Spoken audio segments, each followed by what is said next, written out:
Okay. I stopped messing with it, so you want me to go up there? Oh, okay. I just hear okay, that's fine. I just hear myself through the headphones, that's why. This is like the recommendations by some five-person panel of how the police department should have done it differently, like what they should have implemented to their... Oh, okay. All right, well then, I will leave it alone if you say you hear good audio, so. Basically... That was my cell phone. That was mine.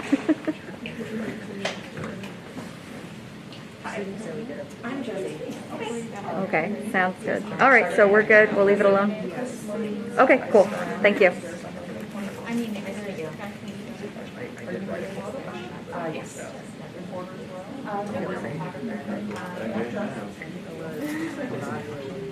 The team effort, yes. I feel like NPR is pretty self-expressed.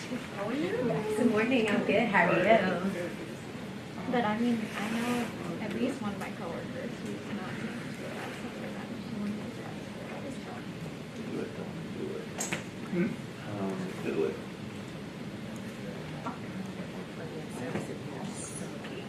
Well, especially with, like 7 live years. Sucking up all the bandwidth. Better than nothing. Yeah. We're still trying to straddle, I think, the line of like, everybody can come in, do whatever you want, or you don't have to. Do whatever you want. So, Have you been going into the office at all? sometimes, I live in a studio, so it's like, you can't really often it's like, I have to stop trying that. right. So, but we have, I don't want this big of an office feature, of course, like there's cold rooms.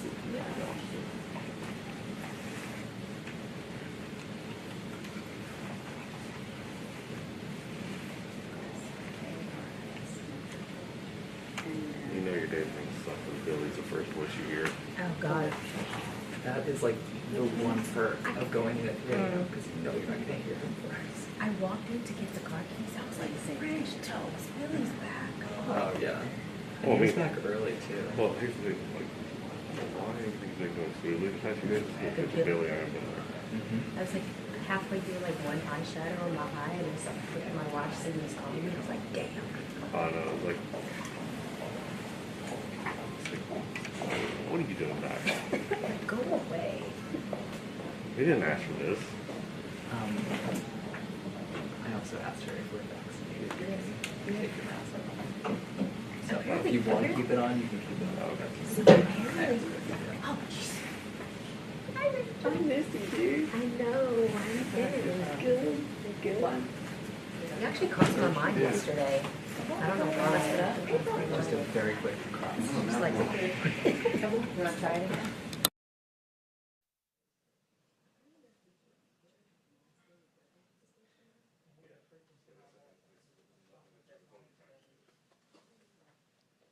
Hello, hello, hello. How does that sound? Does that sound better? Does it sound worse?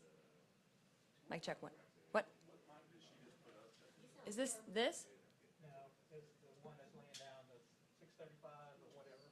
The big head mic sits right there. I don't see it. Oh, this? I don't know. It doesn't sound good though. Does it sound okay though?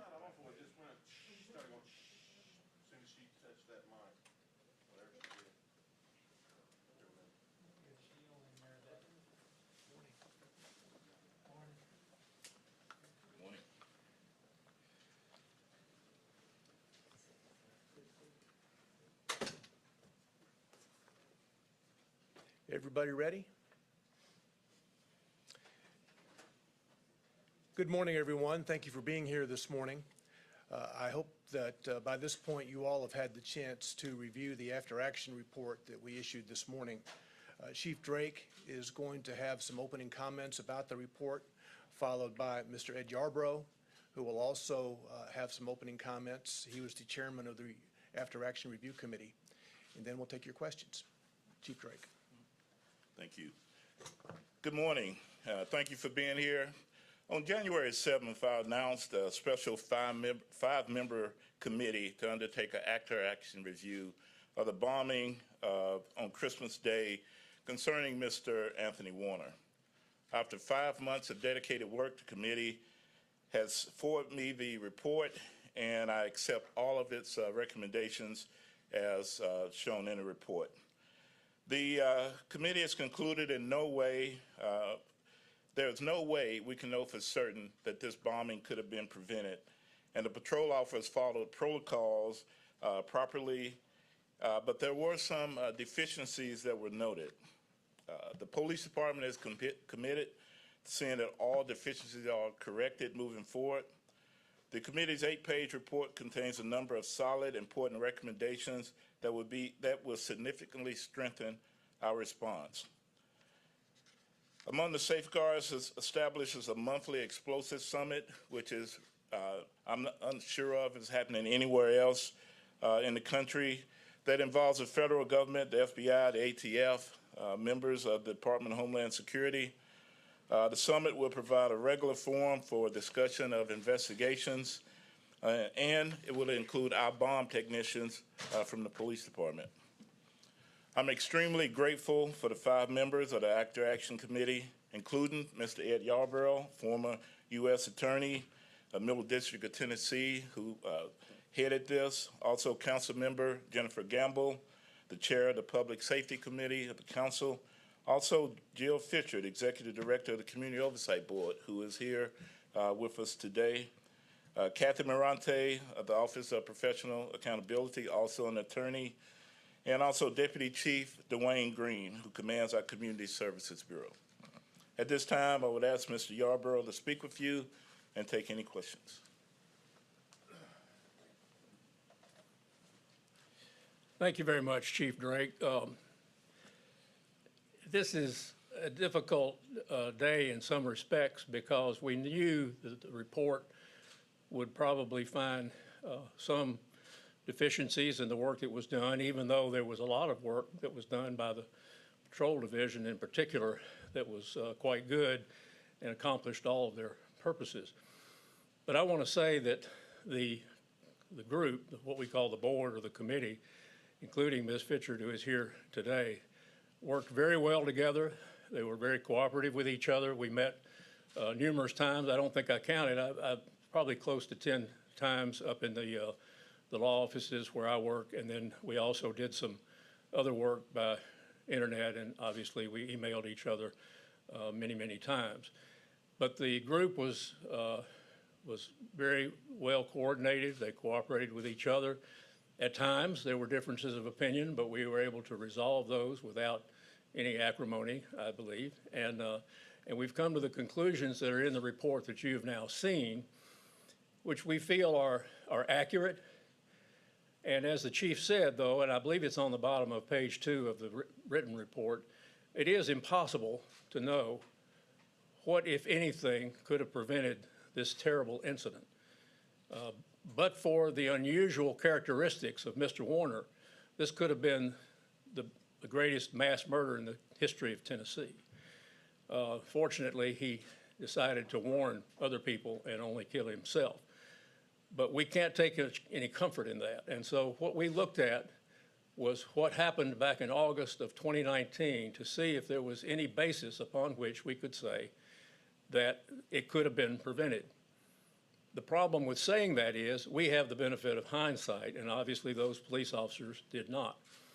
While we do think that they could have been more diligent at times, it is impossible to say what they would have found, would have learned if they had investigated more. Because of that, we have concluded that it cannot be known whether this incident could have been prevented. I credit the police department for already implementing many of the changes which we would have recommended, but actually they had already noticed much of the material that we had looked at, and so they had already decided that some of these things would be done before we began our meeting. Last thing I want to say before the questions is I really want to compliment Chief Drake. I've been in either law enforcement or in legal practice in this community for almost 50 years. And I've known all the police chiefs since Chief Casey pretty well. And I think Nashville can be very proud of their new police chief. Chief Drake not only had the courage to form this board, he also had the good judgment to leave us completely alone and allow us to follow the evidence wherever it led. And whatever conclusion we came to, I think he was ready to accept. And he has indeed accepted that today. So I think you can be proud of him. I think you can be proud of your department. The fact that a few mistakes were made is important, and I understand steps will be taken to correct that. But I certainly want to thank him for giving us the job. It was not necessarily an easy job. It certainly wasn't a pleasant one, but I believe we've done it in the best way possible, and that the people of Nashville can be comforted by the fact that everything that we found and the implementation of these new procedures will hopefully prevent anything like this from ever happening in our community again. Thank you. Okay, questions? Can you discuss what exactly was reviewed in the committee? I don't know, was it documents, video, audio? Was there interviews conducted? Yes, we started with all the written reports and the transcripts of any tape recordings or 911 calls, all of that. We started with that material, which the department had already assembled and looked at, and I think that's what formed the basis for some of the changes that they made early. So we started with that, and then we had interviews with all the principal individuals, the attorney, obviously Ms. Perry. We spent an entire afternoon basically questioning her. I should point out, we did not have subpoena power. We could not compel people to come before us, and we did not place them under oath because we didn't have that authority either. But in every instance, people who were asked to come did come, and they gave live testimony, and no one refused to answer any significant questions. And I guarantee you, some of them were cross-examined fairly closely. Can you give us any idea of the disagreements that you talked about? What did you guys disagree on? What were the nature of those disagreements? Oh, disagreements? Well, I don't know. That gets behind the curtain a little bit, and I think the fact that we were able to resolve those probably should be the result. The only thing that maybe I should discuss on that is the question about whether there should have been a search warrant sought or obtained on the day of the first investigation. There was some disagreement in the group on that, but you know, the problem with that is actually there are two problems. Number one is we don't know that any judge would have granted a search warrant based on the information they had. The information they had was obviously hearsay, although you can base a warrant on hearsay. You also have to have some corroboration of that, and I'm not sure they had that. The other thing is this, though. Even if they had gotten a warrant and gone to the house and possibly the RV, this is a year and 4 months before the bomb itself was detonated. So he may have had baking soda on the table. Well, you can't arrest a man for having baking soda on the table. So we don't know what would have come from that. So to speculate on it, it's kind of speculation on top of speculation. And I would say that the conclusion we came to was that you just can't know that. Hey, Chief Drake, can you specifically tell us what already has been implemented and what I guess you guys will soon start implementing or what's left to be implemented?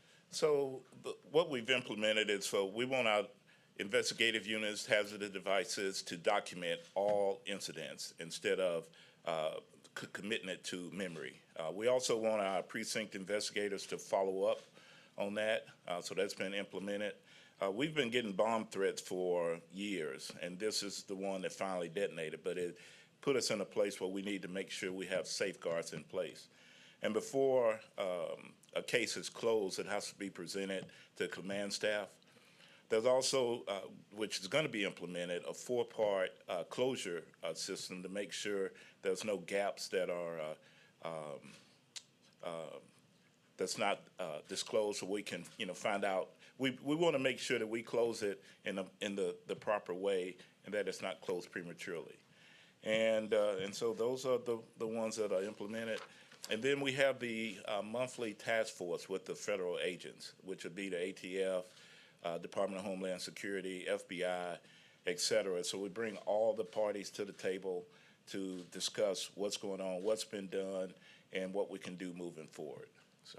And how involved are you in the process of like knowing, hey, if you get a call, it's been documented, how involved are you in the process, or how much information comes up to you in the process if you do get a call about bomb? In the process now, I'll be notified of it. So when they have these meetings and it comes to the command staff, we have a weekly meeting. And it'll come to me. If it's something that's immediate, I'll get it immediately. So we want to make sure that that's happening. It's just, hindsight is 20/20, and we can look back to, I wanted this review to expose any deficiencies to make us better as an agency, better as a city when we respond to these type of incidents. And so I knew that there would be some findings, just wasn't sure what they would be, but I think this is going to make us better moving forward. Do you know if other police departments follow similar protocols, whether they're surrounding Nashville or beyond that? And also, do you have a message for the people that lived on Second Avenue and maybe the business owners that haven't found closure just yet, and some of them may not be coming back to Second Avenue once it is rebuilt? Do you have a message now that this report is out? Oh, yeah, absolutely. I have a great relationship with the stakeholders downtown, whether they're the businessmen or business people or the residents there. And we're going to continue to do the best we can. We're going to continue to bring the best services we can. It's just part of an evolving police department to serve our city. And so this report was done to find any deficiencies to try to ensure to the best extent possible that nothing like this can happen again without us doing absolutely everything we can. And then still, even with all of these measures, we still can't say this wouldn't happen, but we want to make sure we were prepared. So.